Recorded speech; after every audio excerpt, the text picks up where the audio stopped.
Alam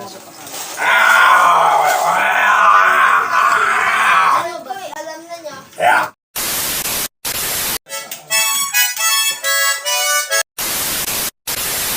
Magandang umaga po sa inyo mga kaibigan. Nandito na naman ho ang inyong hinahangaan at inyong paborito, joke ng Mindoro, Alimbuyog ho.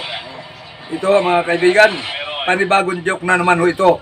Ito po ay tuloy-tuloy lang, subaybayan nyo at talaga pong labas lang po kami ng palabas ng joke para na sa ganun ho, marami ang inyong.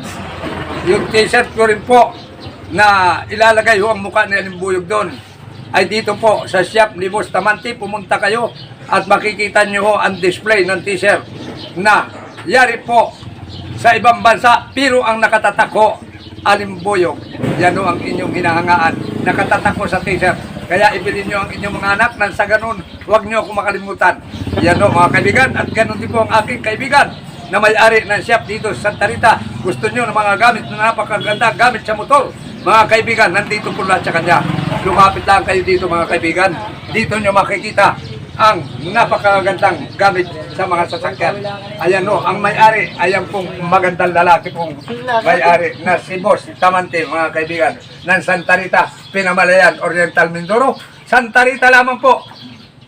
Kayo po, pagtigil ng kanto, pumasok ng kaunti, makikita po nyo ang shop ni Boss Tamante na napakaganda. Yan o, napakabait ito, ano mga kasawa. Yan o, isa tunay lang o. Kung kayo kulang sa pera, piti mong umutang. Kaya lang o, mamaya din ang bayad. Huwag tatagalan. Dali na! Dali!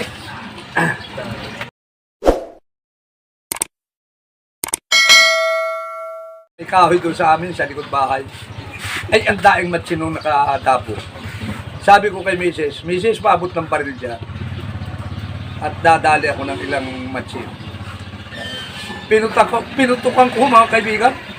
Sinipat ko na. Pak! Pak! Pak!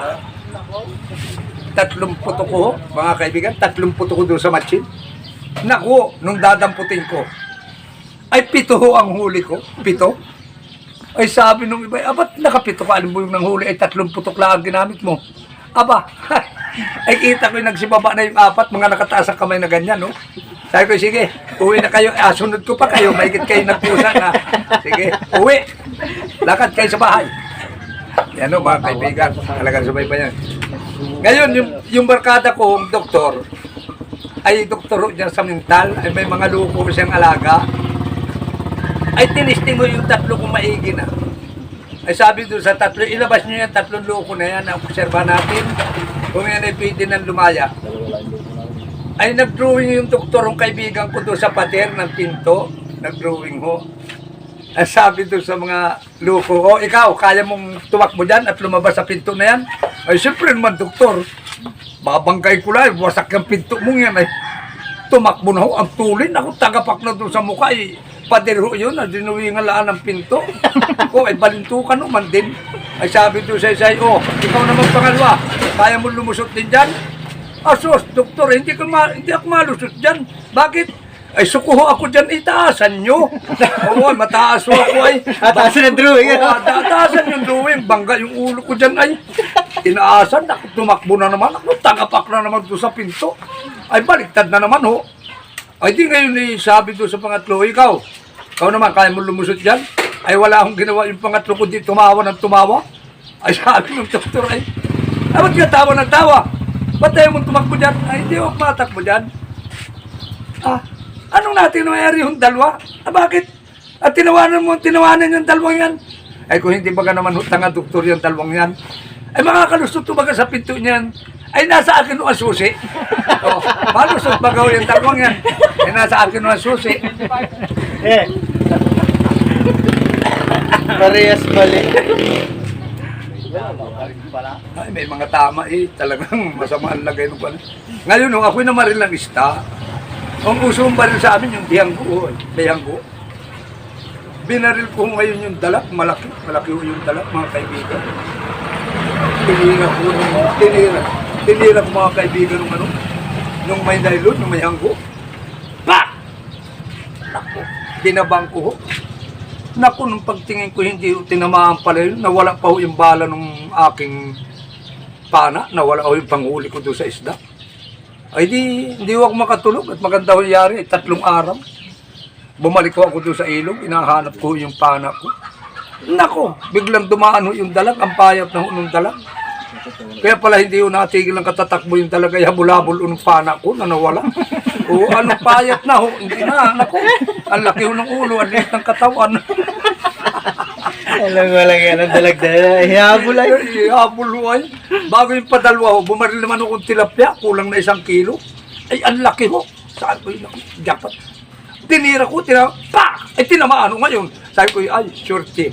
Nahuli ko yung tilapia. Ay, hila ko yun. Ay, akay sa 1 tilapia ho. Ay, wala pa 1 kilo. Ay, anong tigas silahin? Talagang pawisan ako sa maghila. Anong tigas ito? Naku, nung makita ko, kaya pala ang bigat tilahin ay may kasama hong kambing. Tinamaan yung kambing ko sa pangpang. Ay, hiyaw yung mayari ho, yung kambing ko. Ba't makakunin yan? Ay, huli rin po sa pana eh. Lumagpas yung pana, tinamaan ho yung kambing. Tinamaan ho yung kambing. Tapos yung barkada ko mangyan ay dumaan ho ngayon doon sa bahay. Sabi, uy, Kuya Limpuyog, o bakit pa saan ka? Kaibigang mangyan, samahin naman ako sa pagsimba. Bakit? Hindi ko lang alam kung saan ang simbahan. Ay, napakadali. Para matukyan mo simbahan kung nasaan lugar. Ay, paano kuya? Ay, ano ka na? Pag nakita mong maraming tao at may cross, simbahan na yon. Matigil ka ron. Ay, di lumakad na yung kaibigan ko. Nako, baka kita sabi, aba, may cross ito ah. Maraming tao. Ay, simbahan na ito. Pumila na rin yung mga yan, kaibigan ko. Ay, kita niya yung mga nagasaw-saw na ganyan doon sa bintita, yung inakross na ganyan. Ay, nakatanaw yung mga yan, nasa uli. Sabi, parang mauubusan ako ah. Ay, di ang ginawa ng mga yan ay winahi yung mga tao. Pagdating doon sa sawsawan ay hinigop ng mga yan. Ako, palakatan yung mga tao. Walang yung mga yan ito, inubos yung sawsawan na pangkuros. Ay, di baliwala. Biglang dumating na doon sa upuan yung mga yan. Sabi nung pare, mga anak, tayo'y magsitayo. Ay, tindigan yung mga yan, titigtin. At muli tayong magsilhod at sapinahan ang ating mga tuhod, tanda ng ating kalinisan. Ay, di sapinan ng panyo, mga bilog, ano. O sabi mo yan, aba, ay anong atsapin ko? Ay, wala makong dalang panyo, walang pansapin. Tinanggal yung bahag. Siyang isinapin na ganyan. Oh. Kaluhod na. Naku, nakita nung nasa huli. Nakalawit yung kamamaanan ng mga yan. Pinitik. Pa! Ay, sabi ng mga yan, aba, ay pitika na pala. Ay, ang gawa ng mga yan nasa una rin, pinitik din yung kamamaanan. Pa! Ay, sabi nung nasa una, aba, lintik na mga yan, ito't namimitik. Pa ka na suntok yung mga yan. Ala, ang ginawa ng mga yan, sumuntok na rin. Naku, nung uwi ng mga yan, anong dahil bukol, napadaan doon sa akin. Ay, ano, kaibigan, ayos naman pagsisimba. Naku, pare Alimbuyo, ganun lang pala ang pagsimba. Kaunting pitikan, kaunting suntukan. Ang dahil man din bukol ng mga yan, ako, lintik, tagtag. Sabi ng mga yan, Diyos ko po, sa sunod, ayoko na magsimba. Ganun pala ang nangyayari sa simbahan. Tapos dumating yung kaibigan ko mga yan. Punta siya ngayon ng bayan. Dumaan muna sa bahay yun. Sabi Alimbuyo, ano kaya maganda doon sa nagatain na bulaw? Ay, pumunta ka doon sa ano, kuha na nagaturok ng mga doktor na sa hayop. Ay, pumunta ngayon. Ay, sabi nung sabi nung mga yan, Doktor, ano po kayang maigi doon sa bulaw kong nagatai? Ay, itong gamot na ito. Oh, aday sa week, turukan mo. Nako, nung umuwi, wala pa 1 linggo, patay lahat yung bulaw. Yung pala, ang pakinig ng mangyan, kada iwik, ay bangon agad yung mangyan, pag iwik, turok. Mahigang pa lamang, ay maiwik, turok na naman. Patay lahat yung biik. Ay, kada iwik pala. Kada iwik, ayun pala, aday sa week. Aday sa week. Ay, nagkamali, kaguluman. Ay, patay lahat. Ay, patay lahat yung bulaw ng mangyan. Sabi, walang yari panggamot ni doktor na rin. Sabik Ubus pala. ang biik ko. Malampakinig. Oh my God. Tapos yung barkada ko ng problema, may tubigan siya ngayon, mga kaibigan.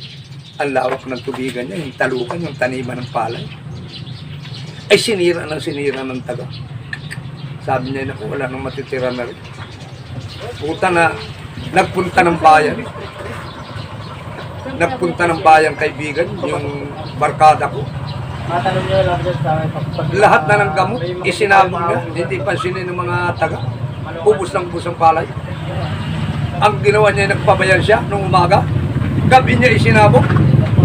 Nung gabi niya isinabog, yung pang ano sa palay, pangpatay ng taga. Nako, nung bisitahin niya nung umaga, mga kaibigan, walang kasira-sirang palay. Sabi nga nung kaibigan ko, na may-ari ng tubigan, nasaan kayo mga daga kayo? Ha, wala sirang palay ko.